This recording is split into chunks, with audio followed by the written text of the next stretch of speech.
Bismillahirrahmanirrahim. Assalamualaikum warahmatullahi wabarakatuh. Alhamdulillah. Alhamdulillah hamdan katsiran thayyiban mubarakan fih. Mubarakan alaih. Kama yuhibbu rabbuna wa yarda.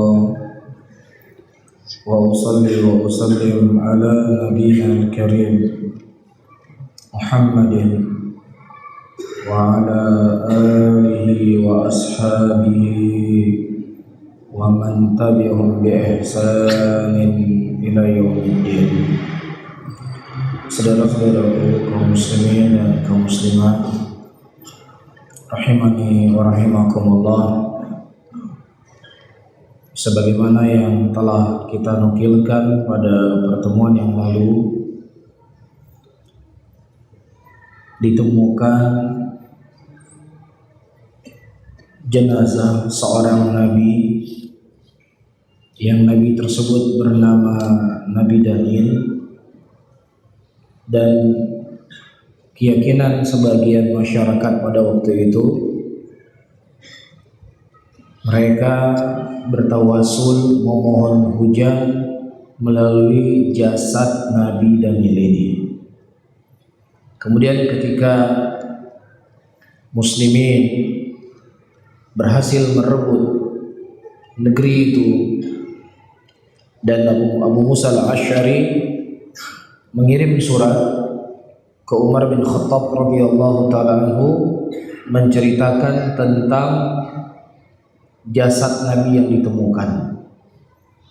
Kemudian Umar bin Khattab radhiyallahu ta'ala anhu memerintahkan kepada Abu Musa al-Asy'ari dan kepada salah seorang sahabatnya untuk mengorek 13 kuburan di sebuah tempat yang tidak diketahui oleh seorang pun. Dan kemudian di salah satu dari 13 kuburan tersebut, disitulah ditanam Nabi Daniel dan dihilangkan jejaknya. Ini jalannya sahabat Rasulullah SAW yang Allah Subhanahu wa taala telah menyebutkan di dalam Al-Qur'anul Karim, "Fa in amanu bimithli ma amantum bihi faqad ihtadaw." Kalau seandainya kalian beriman sebagaimana imannya mereka, itu imannya sahabat Rasulullah SAW, maka niscaya kalian akan mendapatkan petunjuk.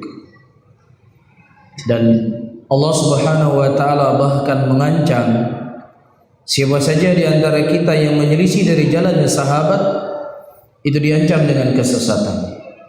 Wa may yushaqiqir rasul min ba'di ma tabayyana lahul huda wa yattabi ghaira sabilil mu'minin nuwallihi ma tawalla wa nuslihi jahannam wa sa'at masira. Dan barang siapa yang seseorang durhaka kepada Allah dan Rasulnya setelah datang kepadanya petunjuk, dan dia mengikuti selain daripada jalannya mukminin, kami akan palingkan mereka kemana mereka berpaling, dan kami memasukkan mereka ke dalam neraka jahannam, yang neraka jahannam itu merupakan sejelek-jelek tempat kembali. Nah, kita bisa bedakan antara perbuatan sahabat Rasulullah SAW ketika mereka mendapatkan jasad seorang nabi dengan perbuatan sebagian orang hari ini, bahkan yang dianggap sebagai alim dari ulamanya, dianggap sebagai para kiai.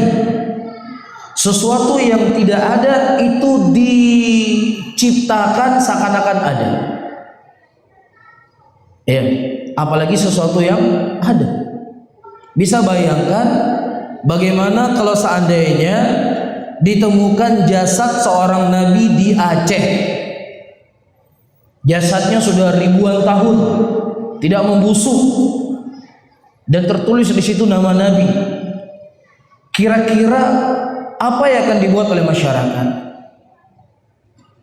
Ya, saya yakin kalau makam Syahkuala itu mewahnya seperti itu, Mungkin kalau dapat jasad seorang nabi bisa lebih mewah dari masjid kita ini. Iya. Dan kita bisa menilai dan melihat sendiri bagaimana perbuatan sahabat Rasulullah sallallahu alaihi wasallam. Apa yang mereka lakukan? Karena menjaga hati seorang mukmin, menjaga hati seorang muslim itu lebih dikedepankan daripada hanya sekadar menjaga tempat-tempat yang dikhawatirkan justru tempat tersebut akan diibadahi kepada selain Allah Subhanahu wa taala. Iya.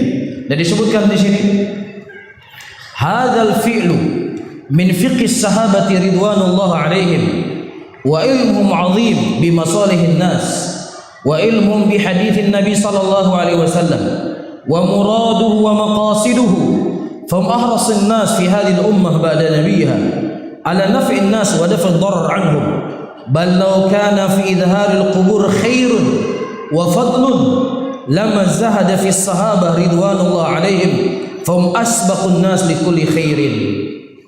Kata Syekh, dan ini merupakan perbuatan yang menunjukkan kefakihan, kecerdasan, kepintaran sahabat Rasulullah sallallahu alaihi wasallam, dan ilmu mereka sangatlah tinggi mengenai apa yang penting kepada muslimin, dan juga ilmu mereka terhadap hadis-hadis Rasulullah, dan mereka sangat mengerti apa yang diinginkan oleh Nabi sallallahu alaihi wasallam. Iya, sebagaimana yang disebutkan oleh Imam Syafi'i rahimahullah, "Nam, amantu billah wa bi muradillah, amantu bir rasul wa bi muradir rasul." Aku beriman kepada Allah dan aku beriman dengan apa yang diinginkan oleh Allah Subhanahu wa taala. Dan aku beriman kepada Rasul dan aku beriman dengan apa yang diinginkan oleh Rasulullah sallallahu alaihi wasallam. Tidak dengan kita mengambil sebuah hadis, kita mengambil sebuah ayat, kemudian ayat dan hadis tersebut kita fahami sendiri, kita cerna sendiri, kita tafsirkan sendiri semaunya kita, tidak. Tetapi kita membawa Al-Quran dan hadis Rasulullah sallallahu alaihi wasallam, apa yang diinginkan oleh Rasul.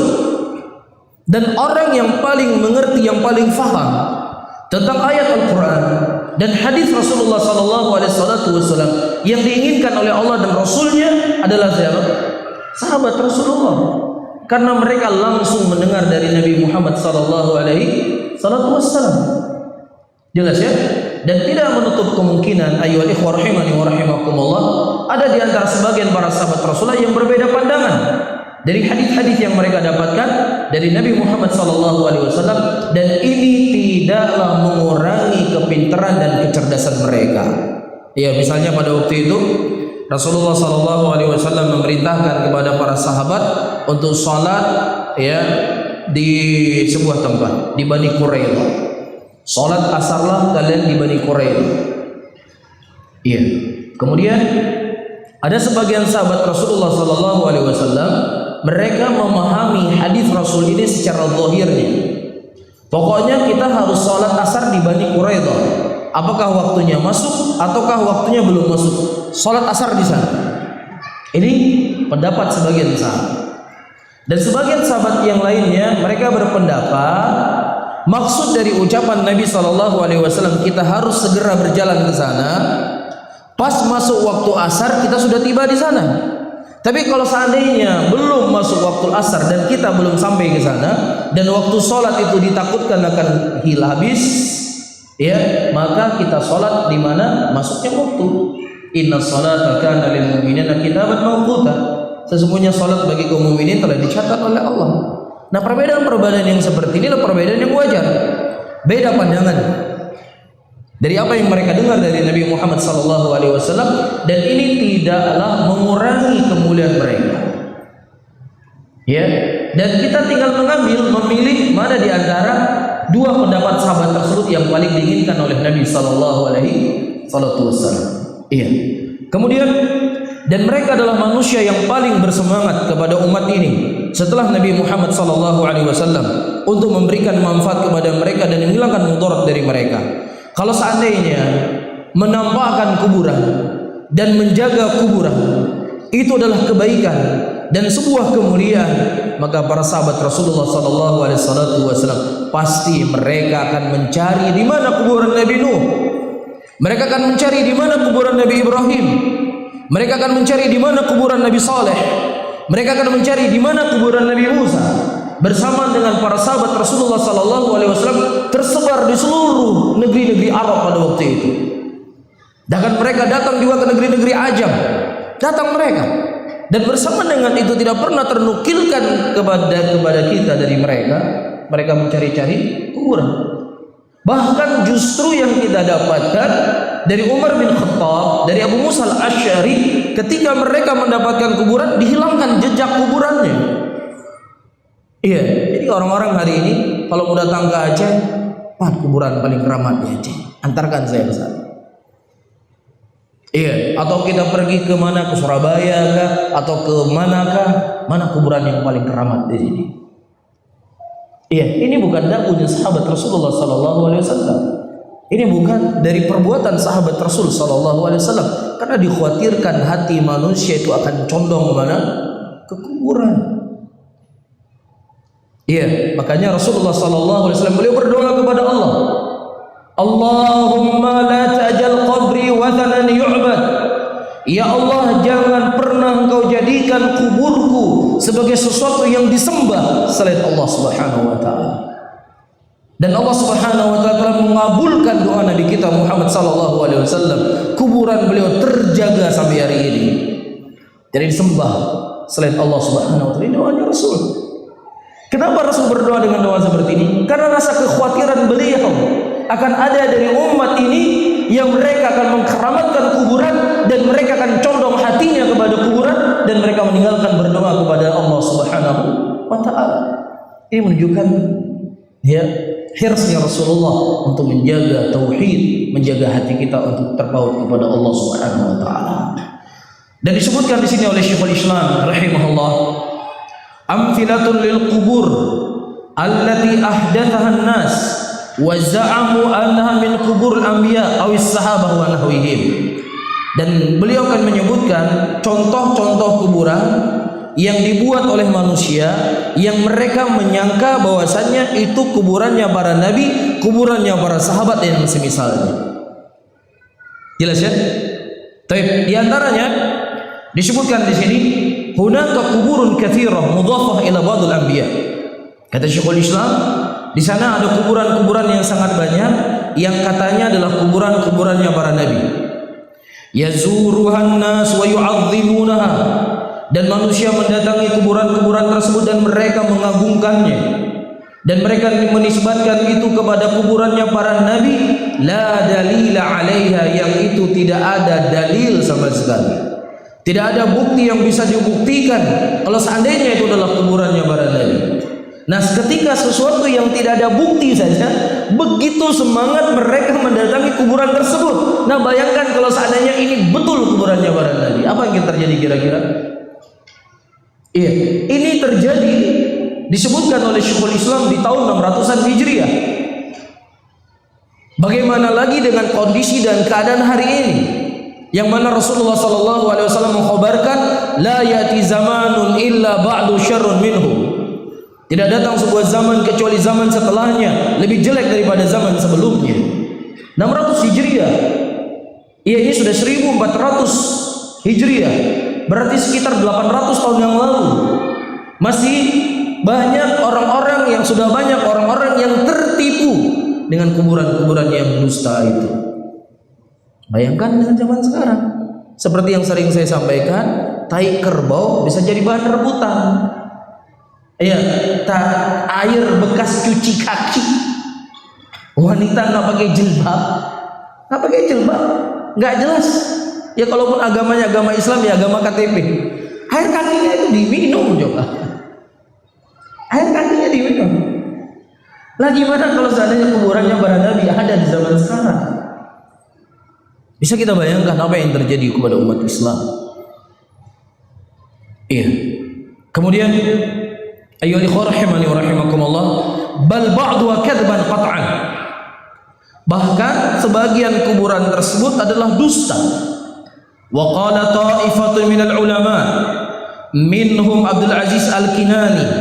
Disebutkan oleh seorang ulama yang bernama Abdul Aziz Al-Kinani, ya, dan beliau adalah seorang yang mendalami fikihnya Syafi'i, dan terjemah beliau disebutkan oleh sahibul kitab Tahdhibul Kamal, dan juga disebutkan dalam Mizanul I'tidal. Iya, ini ulama yang hidup pada tahun 500-an Hijriah atau sebelumnya.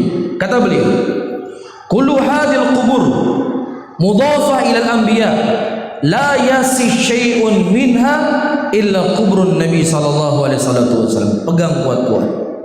Ini ucapan ulama ummah yang hidup sekitar tahun 500-an Hijriah atau 400 Hijriah.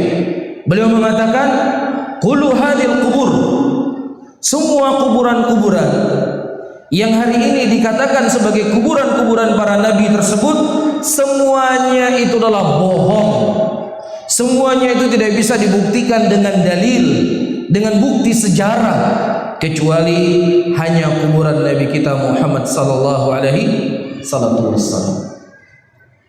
Ya, kuburan Nabi kita saja, kuburan Nabi kita yang ada, ya, antum lihat bagaimana disebarkan di tengah-tengah muslimin hari ini.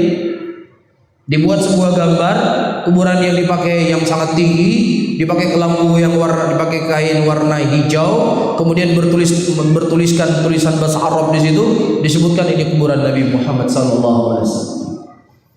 Dan sekian banyak orang tertipu dan percaya dan menjadikan ini sebagai dalil, sebagai alasan. Kuburan Nabi saja dipakai kelambu, kuburan Nabi saja tinggi, ini sunnah dari sunnah Rasul. Padahal itu bohong, dusta. Dan kita telah menukilkan dari Aisyah radhiyallahu taala anha, yang Aisyah tinggal menginap, ya, di samping makam Nabi Muhammad sallallahu alaihi wasallam, karena Rasulullah dikubur di kamar beliau. Aisyah menceritakan bahwasanya kubur Nabi sallallahu alaihi wasallam hanya ada 7 jengkal tanah, tidak lebih dari itu. Dan makamnya Rasulullah terjaga dari semenjak beliau dikubur sampai hari ini. Dan antum silakan baca sejarah dari orang-orang Batiniyah Syiah yang mereka berusaha ingin mencuri jasad Nabi Muhammad SAW. Dalam cerita, dalam sepanjang sejarah, satupun mereka tidak ada yang berhasil melakukannya. Usaha-usaha itu terus mereka gulirkan untuk mencuri jasad Nabi Muhammad SAW. Namun Allah menjaga jasad Nabi Muhammad SAW karena beliau telah berdoa, Allahumma la tajal qabri watanan yu'bad. Ya Allah, jangankan kau jadikan kuburanku sesuatu yang sembah selain Allah. Kalau seandainya kuburan jasad Nabi berhasil dicuri, dibawa ke Iran, kira-kira gimana? Kuburan Abu Lulu Al-Majusi, pembunuh Umar bin Khattab radhiyallahu taala anhu saja, itu kuburannya itu disembah. Ya, butuh banyak orang untuk mengumpulkan sedekah yang diberikan kepada kuburan tersebut. Lah bagaimana lagi kalau kuburan Nabi Muhammad SAW? Ya, makanya Allah Subhanahu wa taala menjaga negeri ini, menjaga kota suci, kota Mekah dan kota Madinah. Kalau seandainya yang memegang kota Mekah, kota Madinah seperti orang-orang yang beragama di tempat kita hari ini, Anda bisa bayangkan gimana akan dibuat kuburan Nabi Muhammad SAW. Yang itu akan melihat bagaimana akan dibuat Baqi, kuburannya Aisyah radhiyallahu taala. Kuburan di sini saja, ya cerita-cerita yang sudah kita sampaikan. Datang tsunami, terbang kuburannya, banyak saksinya, banyak yang melihat. Kita bisa bayangkan kalau kuburan Nabi ada di sini. Nah, kemudian wa minal qubur al-mansubah ila al-anbiya wa kadhbun, di antara kuburan-kuburan yang dinisbatkan kepada para nabi dan itu adalah dusta. Yang pertama, kuburan Nabi Nuh. Huwa kubrin masyhurun bil kark.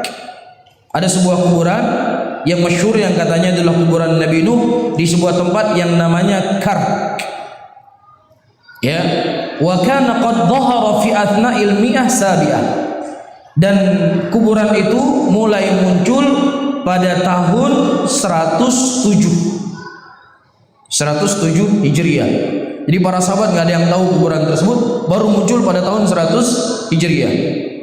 Disebutkan oleh Syekhul Islam di sini, wa qad bana alaihi fi daulatir Rafidhah alladzi kanu ma'an Nasir sahibul hal. Disebutkan oleh Syekhul Islam dalam Majmu' Fatawa beliau yang membangun kuburan tersebut, kuburan yang dusta tadi, yang bohong, di atas namakan Nabi Nuh oleh daulah kerajaan Rafidhah pada waktu itu yang bernama Nasir sahibu Halab. Dia dari Halab. Halab itu dari mana? Dari Suriah. Wazid ba'da dzalik fi daulatul Zahir. Kemudian ditambah megah lagi kuburan tersebut pada daulahnya Zahir. Wasara wathanan yushrak bihil jahilun, dan menjadi kuburan yang disembah oleh orang-orang jahil. Dan disebutkan oleh Syekhul Islam, wa qad hadatha li jiran al-qubr alladhi bi Jabal Libnan bil buqa alladhi yuqal innahu qubrun Nuh. Jadi di Halab ada kuburan Nabi Nuh. Di Lebanon juga ada kuburan Nabi Nuh. Sama seperti kuburan kita di sini. Ya, sebagian masyarakat mengatakan kuburannya fulan itu di Syakwala. Ada yang mengatakan enggak, kuburannya ada di Aceh Selatan sana. Setiap orang mengaku kuburannya di tempat mereka masing-masing. Sama persis.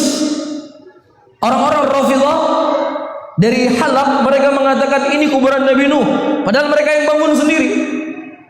Iya, dan di Lebanon ada juga kuburan Nabi Nuh. Mereka membuat cerita-cerita, ya, waslu annahum syammu min qabr ra'ihatu thayyibah. Jadi awal sejarahnya didapatkan sebuah kuburan yang keluar bau wangi dari kuburan tersebut, dan tiba-tiba mereka mendapatkan tulang yang besar. Oh, berarti ini Nabi Nuh. Kalau Nabi kita Nabi Muhammad kan kecil, maksudnya badannya seperti kita. Ini Nabi Nuh itu kan berapa panjang Nabi Adam? Nabi Adam panjangnya itu 60 hasta, 30 meter. Dan Nabi Adam kan tidak jauh dari Nabi Nuh. Nabi Adam tidak jauh dari Nabi Nuh, ya mungkin sekitar 25 meter lah. Nah, didapatkan jenazah kerangka tadi, ya sudah, ini Nabi Nuh. Percaya nggak? Percaya. Padahal para nabi dan para rasul itu jasadnya tidak hancur. Kalau seandainya hanya ini saja kita ketahui, sudah cukup itu bohong, dusta. Karena mereka mendapatkan kerangka-kerangka yang begitu besar, yang keluar di situ bau wangi, dan kemudian mereka mengatakan di kuburan Nabi Nuh. Padahal kerangka yang didapatkan. Sementara apa?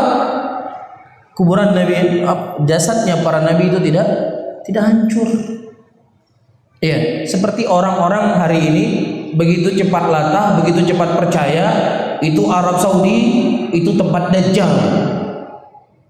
Semua lambang-lambang kepolisiannya itu mata satu. Ada istana di Madinah, istana rajanya Saudi itu juga berbentuk mata satu. Jadi mereka ini memang pengagum Dajjal.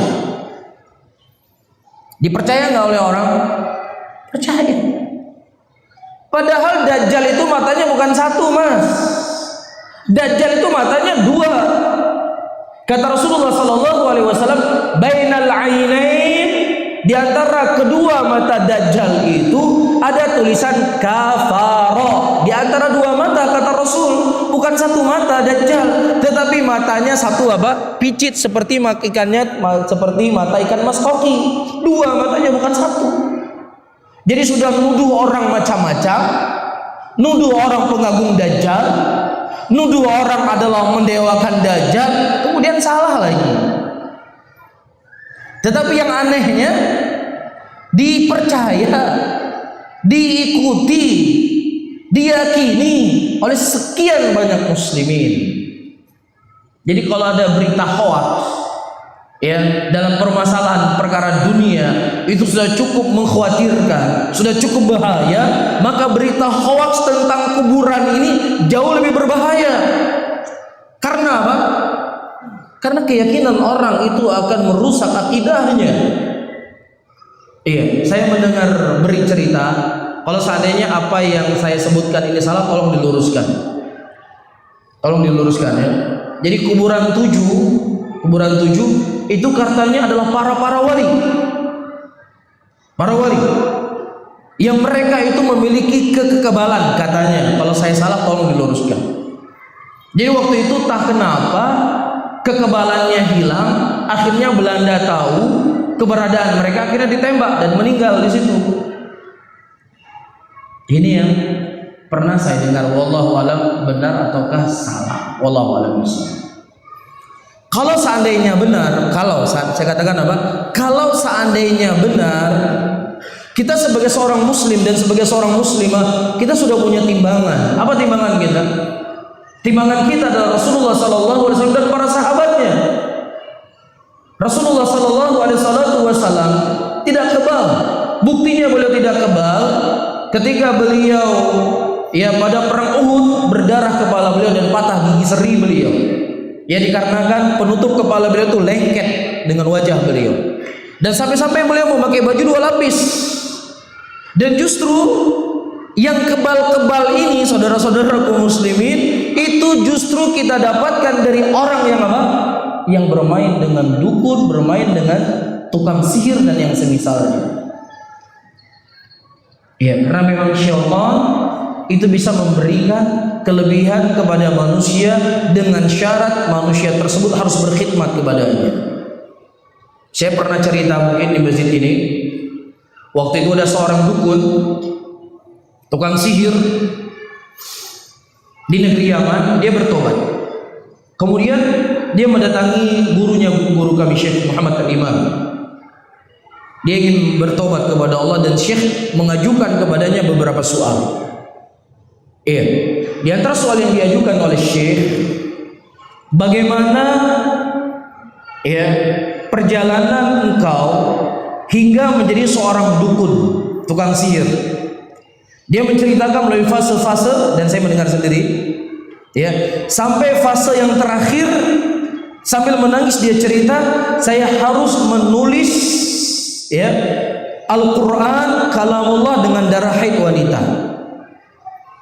Semakin dia kufur kepada Al-Quran, semakin dia akan diberikan kelebihan oleh syaitan. Dan dia tugasnya sebagai imam masjid dan khatib masjid. Imam masjid dan khatib masjid. Tetapi dia tidak pernah bersuci dan tidak pernah mandi wajib. Kalau seandainya dia ruku dan sujud untuk syaitan, dia tidak sujud dan ruku kepada Allah. Nah, kenapa dia berprofesi sebagai imam masjid dan khatib masjid? Supaya lebih mudah menipu manusia. Kalau dia penyanyi rock, rambutnya panjang, terus badannya bertato, pakai kerabu, nggak ada yang datang orang. Ada yang datang nggak? Tetapi dia berpakaian dengan pakaian Islam, berpakaian dengan pakaian orang saleh. Nah, belum lagi praktek-praktek yang akan dia kedepankan. Nanti sebelum ini kamu sholat dulu, kamu berwudu dulu, kamu bersuci dulu, baca Al-Fatihah dulu. Jadi orang-orang ketika kita katakan, hai makan gajah berdukun, pandai dukunnya kan dukun.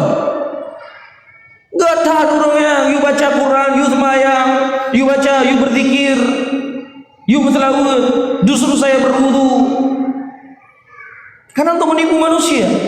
Tapi kalau kita tanya, mana syarat baju? Syaratnya dia minta bungong 7 warna. Jadi bungongnya gejampunya segala maghrib keliling rumah. 7 ke keliling. Nya mendang baju. Lain masya Allah God mandu.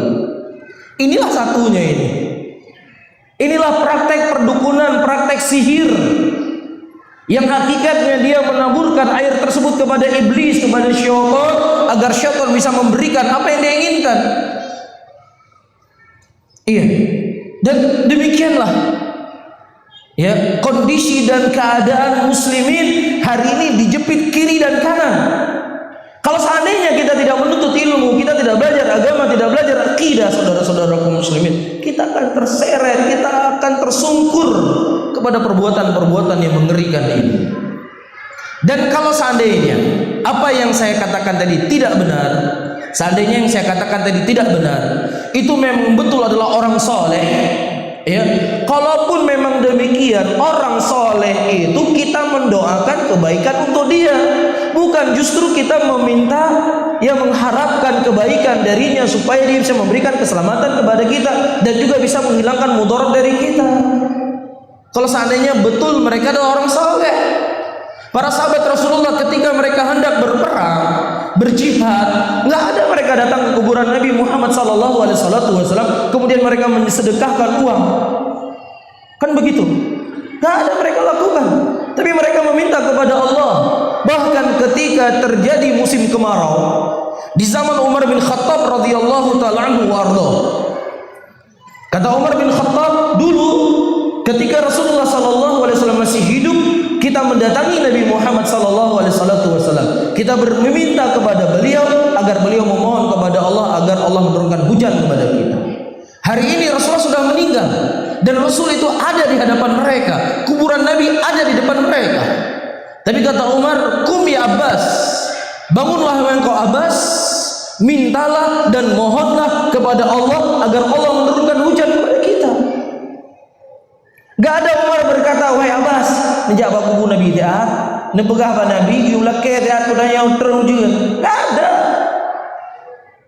Gak ada demikian perbuatan sahabat Nabi sallallahu alaihi wasallam. Tetapi hari ini dia berjalan dari Banda Aceh ke Medan, belum sholat duhur, belum sholat asar, belum sholat maghrib, belum sholat isya.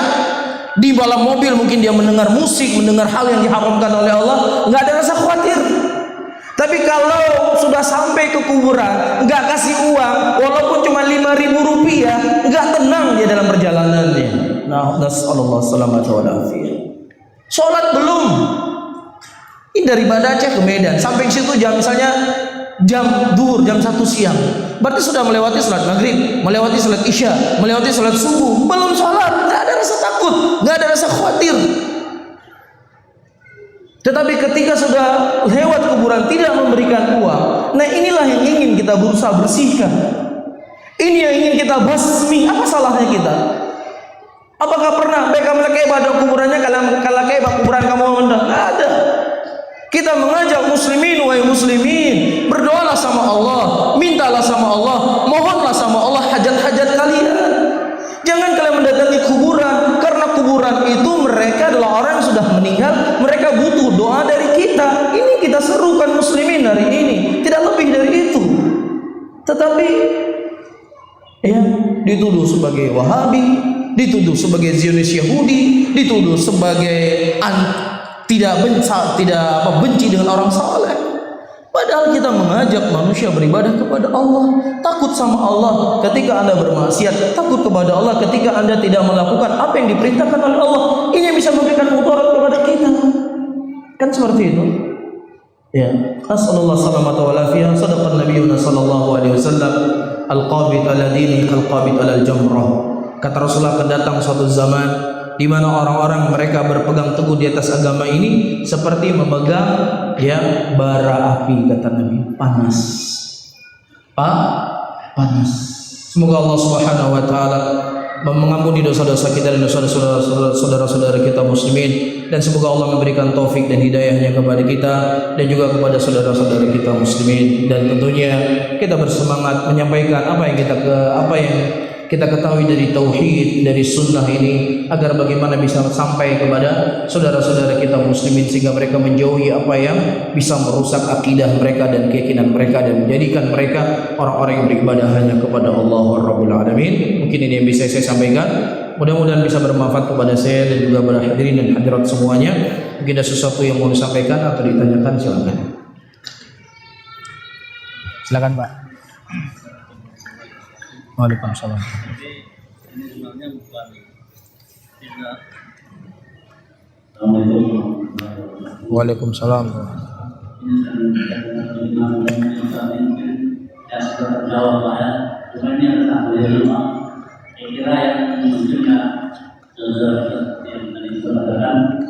Kira-kira apa solusinya? Salah satu kita yang seperti itu. Kita sudah tahu, ini mengajak tentang gampang Ustaz. Kita dari kita bisa terang. Jadi solusi lainnya apa? Kita dipandang misalnya seperti satu tawasul tadi. Mungkin banyak tidak tahu apa tawasul yang sesungguhnya. Satu di penyembahan. Ini semuanya kalau disebutnya benda kuasa Islam. Jadi kita menjadi biasa orang-orang bersembahyang seolah menyembah kita sholat. Padahal sembah itu sesungguhnya kita ikut aja kita sudah sembah dan kita dengan sendanya sudah sembah. Nah ini dari salah satu itu memperhatikan. Waalaikumsalam warahmatullahi wabarakatuh. Masya Allah, pertanyaan yang sangat bagus sekali. Pertama, apa solusi dari kondisi dan keadaan masyarakat hari ini? Pertama, kita semuanya bersemangat untuk belajar dan menuntut ilmu agama. Kita semuanya. Karena dengan ilmulah akan bisa memberikan manfaat, dengan ilmulah akan bisa memberikan penerangan di tengah-tengah muslimin. Karena terkadang sebagian muslimin mereka mau menerima kebenaran, mereka mau menerima apa yang kita sampaikan, tapi kadang-kadang karena minimnya ilmu kita, ya nyo pokoknya hanjit di balik aja, hanjit ada pegah hanjit, harum syirik hanjit, ya tapi hanjit di bakal silen no me hadis lah, pokoknya hanjit dari awal kita nasihati dia sampai akhir hanjit, harum syirik bid'ah. Iya, kadang coba kita sampaikan. Jadi Rasulullah hadisnya begini, Allah mengatakan demikian, para sahabat dulu seperti ini, kan begitu. Iya, dan mudah-mudahan bisa membuka hati mereka. Ya, jadi ini pertama, saya dan kita semuanya bersemangat untuk belajar agama, menuntut ilmu agama, belajar akidah yang benar, belajar tauhid supaya kita bisa tahu mana hak dan mana yang batil, supaya kita juga bisa menjelaskan dengan cara yang baik kepada saudara-saudara kita. Yang kedua, ya kita berdoa.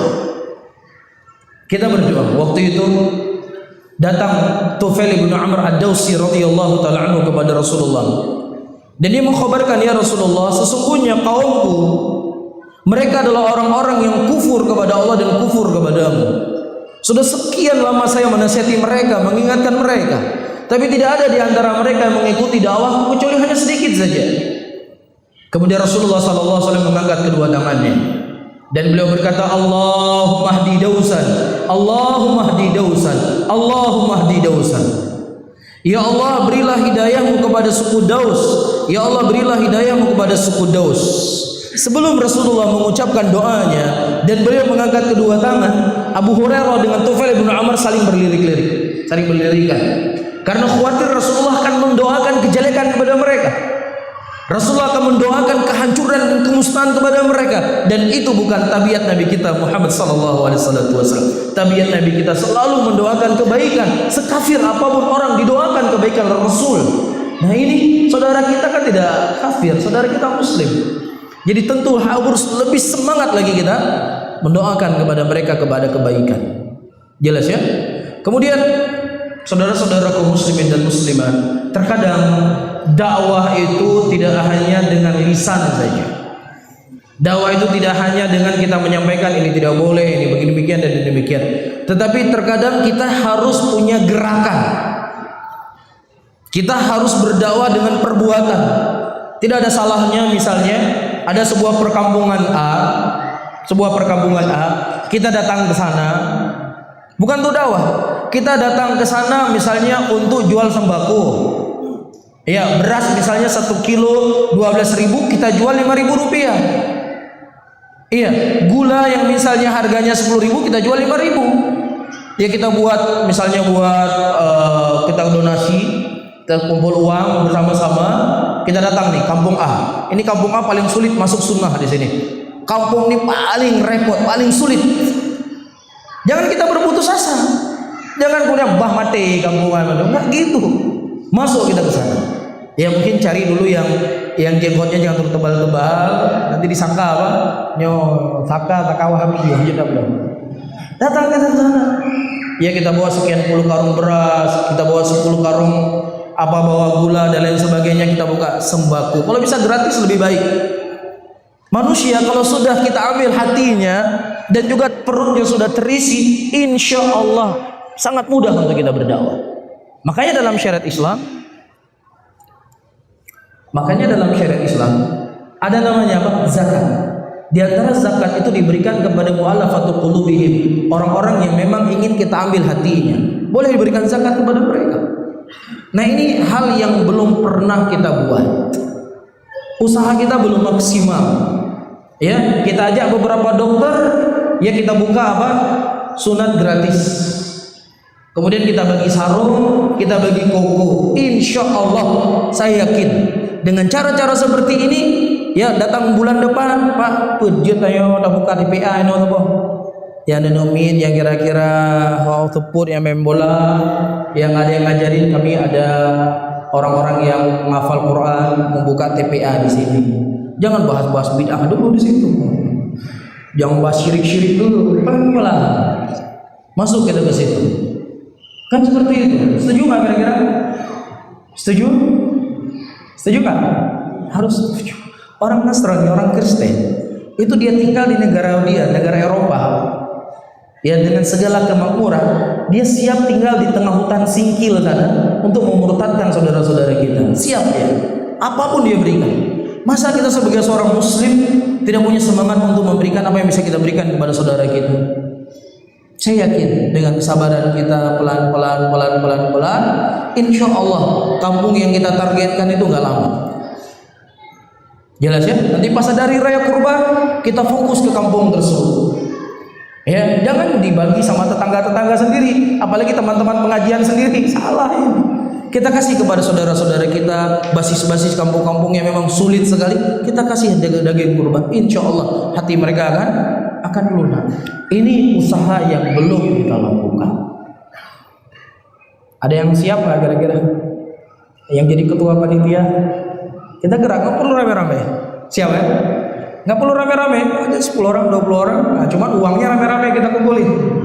Ya supaya lebih kita bisa kasih gratis kepada saudara-saudara kita muslimin.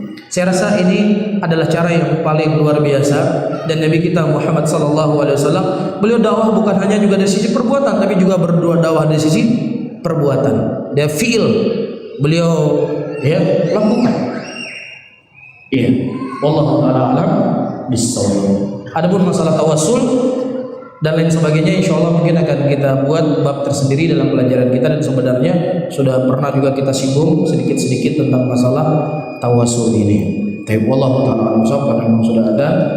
Mungkin ini yang bisa saya sampaikan, dan mudah-mudahan ini tidak hanya sekedar wacana di pengajian, tetapi mudah-mudahan ada orang-orang yang bersemangat untuk bisa melakukan proyek-proyek akhirat seperti ini untuk menyelamatkan diri kita dan juga saudara-saudara kita muslimin yang lainnya. Wallahu ta'ala a'lam bishawab. Saya akhiri, Allahumma shalli ala Muhammadin wa ala alihi wa ashabihi wa man tabi'ahum bi ihsanin ila yaumiddin. Wassalamualaikum warahmatullahi wabarakatuh.